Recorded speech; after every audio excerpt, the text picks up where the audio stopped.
Hi ಸ್ನೇಹಿತರೆ, ನಾನು ಒಂದು ಕತೆ ಹೇಳ್ತೀನಿ. ಕತೆ ಹೆಸರು ಕೋತಿ ಮತ್ತು ಮೊಸಳೆ. ಇದು ನಾವು ಚಿಕ್ಕವರಿರಬೇಕಾದ್ರೆ ನಮ್ಮ ಟೀಚರು ಈ ಥರ ನಮಗೆ ಕತೆ ಹೇಳ್ಕೊಟ್ಟಿದ್ರು. ಕೋತಿ ಮತ್ತು ಮೊಸಳೆ ಎಂಬ ಕತೆನ ಹೇಳ್ಕೊಟ್ಟಿದ್ರು. ಅದನ್ನು ನಾನು ಈಗ ನೆನಪಿಸ್ಕೊಂಡು ನಿಮಗೆ ಹೇಳ್ತಾ ಇದ್ದೀನಿ. ಕೋತಿ ಮತ್ತು ಮೊಸಳೆ. ಒಂದು ದಟ್ಟವಾದ ಕಾಡು. ಆ ಕಾಡಿನಲ್ಲಿ ಒಂದು ನದಿ ಇತ್ತು. ನದಿಯೊಳಗೆ ಮೊಸಳೆ ವಾಸವಾಗಿತ್ತು. ನೇರಳೆ ಮರದ ಮೇಲೆ ಕೋತಿ ನೇರಳೆ ಹಣ್ಣುಗಳನ್ನು ತಿನ್ನುತ್ತಾ ಕುಳಿತಿತ್ತು. ಮೊಸಳೆಯು ನೀರಿನಲ್ಲಿ ಮೀನು ಹುಡುಕುತ್ತಿತ್ತು. ಆಗ ಮೊಸಳೆಗೆ ಒಂದು ಮೀನು ಸಿಕ್ಕಿತು. ಆ ಮೀನು ಸಿಕ್ಕಿದ ನಂತರ ಅದು ತೆಗೆದುಕೊಂಡು ಬರ್ತಾ ಇರಬೇಕಾದ್ರೆ ಆ ಮೀನು ನೀರಿನಲ್ಲಿ ಜಾರಿ ಬಿದ್ದಿತು. ನಂತರ ಮೊಸಳೆಯು ಬೇಜಾರಾಗಿ ಮರದ ಹತ್ತಿರ ಬಂದು ಕುಳಿತಿತ್ತು. ಕೋತಿಯು ಹಣ್ಣು ತಿನ್ನುವುದನ್ನು ನೋಡಿತು. ಮೊಸಳೆಯು ಕೋತಿಯನ್ನು, ಏ ಗೆಳೆಯ, ಏನು ಮಾಡುವೆ ಎಂದು ಕೇಳಿತು. ಆಗ ಕೋತಿಯು ಉತ್ತರಿಸಿತು, ನಾನು ನೇರಳೆ ಹಣ್ಣುಗಳನ್ನು ತಿನ್ನುತ್ತೇನೆ ಎಂದು ಹೇಳಿತು. ಆಗ ಮೊಸಳೆಯು, ಗೆಳೆಯ, ನನಗೂ ಸ್ವಲ್ಪ ಹಣ್ಣು ಕೊಡುವೆಯಾ ಎಂದು ಕೇಳಿತು. ಕೋತಿಯು, ಆಗಲಿ, ನಾನು ಹಣ್ಣನ್ನು ಕಿತ್ತುಕೊಡುತ್ತೇನೆ ಎಂದು ಹೇಳಿ ಕೋತಿಯು ಹಣ್ಣುಗಳನ್ನು ಕಿತ್ತು ಎಸೆದಿತ್ತು. ಆಗ ಮೊಸಳೆಯು ಹಣ್ಣುಗಳನ್ನು ತಿಂದಿತು. ಹಣ್ಣುಗಳನ್ನು ಹೊಟ್ಟೆ ತುಂಬ ತಿಂದಿತು. ಮೊಸಳೆಯು ತನ್ನ ಹೆಂಡತಿ ಹತ್ತಿರ ಹೋಯಿತು. ಹೆಂಡತಿಯು, ನನಗೆ ಹೊಟ್ಟೆ ಹಸಿವಾಗಿದೆ, ಏನಾದರೂ ತರ್ತೀರಿ ಎಂದು ಕೇಳಿತು. ಮೊಸಳೆಯು, ನಾನು ನೇರಳೆ ಹಣ್ಣು ತಿಂದೆ, ಆಗಲೇ ಹೇಳಿದರೆ ನಾನು ನಿನಗೆ ಹಣ್ಣು ತರುತ್ತಿದ್ದೀನಲ್ಲ ಎಂದು ಹೇಳಿತು. ಮೊಸಳೆಯು, ನಿಮಗೆ ಎಲ್ಲಿತ್ತು ನೇರಳೆ ಹಣ್ಣು ಎಂದು ಕೇಳಿತು. ಮೊಸಳೆಯು, ನನ್ನ ಗೆಳೆಯನಾದ ಕೋತಿಯು ನನಗೆ ಹಣ್ಣುಗಳನ್ನು ಕಿತ್ತು ಕೊಡುತ್ತಿದ್ದ. ನಾನು ಹಣ್ಣನ್ನು ತಿಂದು ಹೊಟ್ಟೆ ತುಂಬಿಸಿಕೊಂಡಿರುವೆ ಎಂದು ಹೇಳಿತು. ಆಗ ಹೆಣ್ಣು ಮೊಸಳೆಯು, ಹಾಗಾದರೆ ಆ ಹಣ್ಣನ್ನು ನನಗೂ ತಂದು ಕೊಡುವಿರಾ ಎಂದು ಕೇಳಿತು. ಆಗ ಮೊಸಳೆ, ಆಯಿತು, ನಾನು ಈಗ ಹೋಗಿ ಹಣ್ಣನ್ನು ತರುತ್ತೇನೆ ಎಂದು ಮೊಸಳೆಯು ನದಿಯಿಂದ ವಾಪಸ್ಸು ಕೋತಿಯ ಮರದ ಹತ್ತಿರ ಬಂದಿತು. ಮೊಸಳೆಯು ಕೋತಿಯನ್ನು, ಗೆಳೆಯ, ನನ್ನ ಹೆಂಡತಿಗೂ ನೇರಳೆ ಹಣ್ಣನ್ನು ಕೊಡುವೆಯಾ? ಅವಳಿಗೆ ಹೊಟ್ಟೆ ಹಸಿವು ಆಗಿದೆ ಎಂದು ಕೇಳಿತು. ಆಗ ಕೋತಿಯು, ನಾನು ಹಣ್ಣನ್ನು ಕಿತ್ತುಕೊಡುವೆ ಎಂದು ಹೇಳಿ ಹಣ್ಣುಗಳನ್ನು ಕಿತ್ತು ಎಸೆಯಿತು.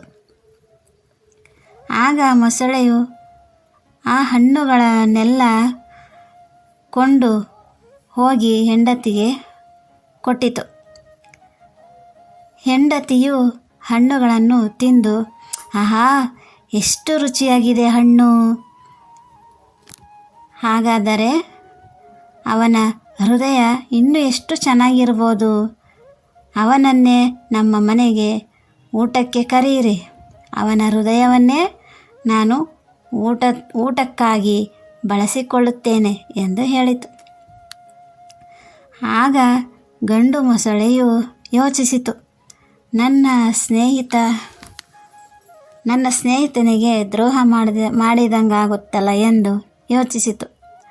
ಹೆಂಡತಿಯು, ನೀವು ತಂದು ಕೊಡದಿದ್ದರೆ ನಾನು ಸತ್ತು ಹೋಗುತ್ತೇನೆ ಎಂದು ಹೇಳಿತು.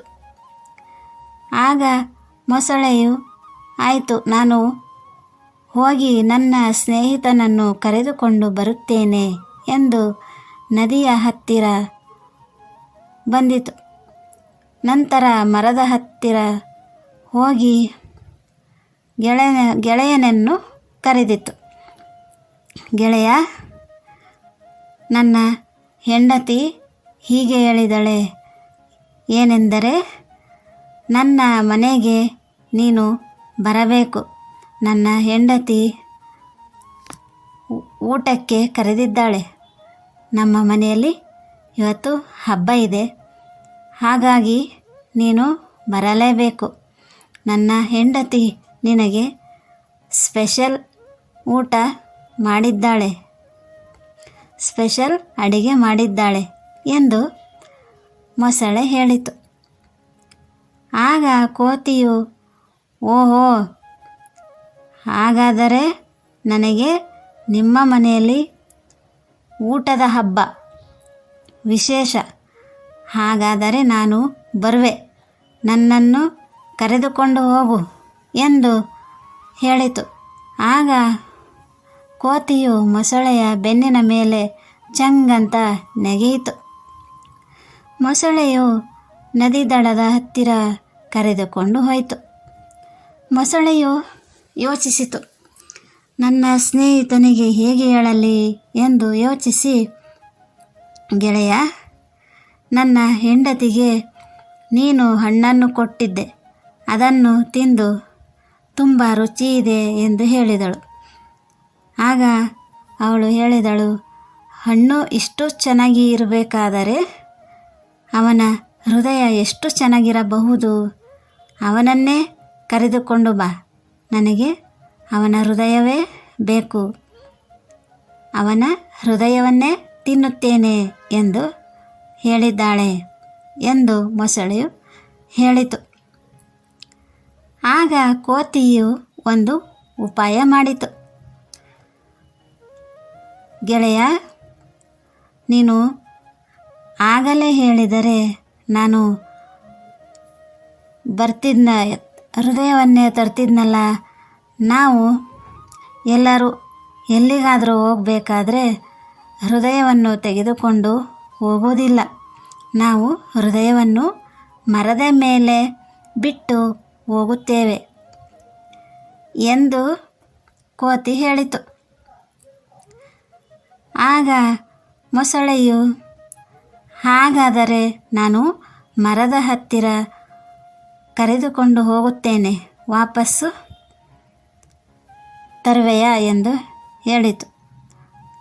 ಆಗಲಿ, ಕರೆದುಕೊಂಡು ಹೋಗು, ನಾನು ಮರದ ಮೇಲೆ ಹೃದಯವನ್ನು ತೆಗೆದುಕೊಂಡು ಬರುತ್ತೇನೆ ಎಂದು ಕೋತಿ ಹೇಳಿತು. ಆಗ ಮೊಸಳೆಯು ಹಿಂದಿರುಗಿ ಬಂದಿತು, ಮರದ ಹತ್ತಿರ ಕರೆದುಕೊಂಡು ಬಂದಿತು. ಕೋತಿಯು ಮರದ ಮೇಲೆ ಚೆಂಗನೆ ಹಾರಿತು. ಮೊಸಳೆಯು ಮರದ ಕೆಳಗಡೆ ಕುಳಿತಿತ್ತು. ಕೋತಿಯು ಏನು ಮಾತಾಡಲೇ ಇಲ್ಲ. ಆಮೇಲೆ ಕೋತಿಯು ಹೇಳಿತು, ದ್ರೋಹಿ, ನೀನು ಉಂಡ ಮನೆಗೆ 2 ಬಗೆವೆಯಾ ಎಂದು ಹೇಳಿತು. ಮೊಸಳೆಯು ತಲೆ ತಗ್ಗಿಸಿ ವಾಪಸ್ಸು ನದಿಯ ಹತ್ತಿರ ಹೋಯಿತು. ಇದರ ನೀತಿ ಏನೆಂದರೆ, ಉಪಾಯ ಬಲ್ಲವನಿಗೆ ಅಪಾಯವಿಲ್ಲ. ಈ ವಿಡಿಯೋ ನೋಡಿದ್ದಕ್ಕಾಗಿ ಎಲ್ಲರಿಗೂ ಧನ್ಯವಾದಗಳು.